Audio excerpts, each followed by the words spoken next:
এবং তাকে তাদের মধ্যে আলোচনা হয়েছে বেশ কিছুক্ষণ। তারপরে তো তৃণমূলের হয়ে ভোটের আগে লড়াই করেছিলেন, রাস্তায় তাকে ভোট দেওয়ার জন্য বলেছিলেন, কিন্তু আপনাদের সঙ্গে সাক্ষাৎ হলো না। এটা নিয়ে কী বলবেন? দেখেন, এখানে বলার আর কি আছে, উনি মুখ্যমন্ত্রী, যে কোনো বাড়িতে যেতে পারেন, সাধারণ পাবলিকের বাড়ি উনি যাননি, গেছেন একজন সাংসদের বাড়ি, সেটা ওনার ব্যাপার, এই ব্যাপারে আমার কোনো বক্তব্য নেই।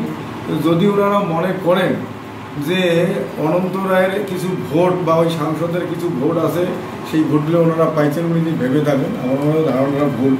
সবাই জানে, সমস্ত রাজনৈতিক মহল জানে, সমস্ত সাংবাদিকেরা আপনারা জানেন, বিশিষ্ট মহলরা সবাই জানে যে আমাদের পরিশ্রম এবং আমাদের এই যে দিনরাত্রি পরিশ্রম এবং নিঃস্বার্থভাবে ভোট দান করার ফলে যে তৃণমূলের প্রার্থী জগদীশ বর্মা বসিয়ে দিচ্ছেন, এটা সবাই জানে।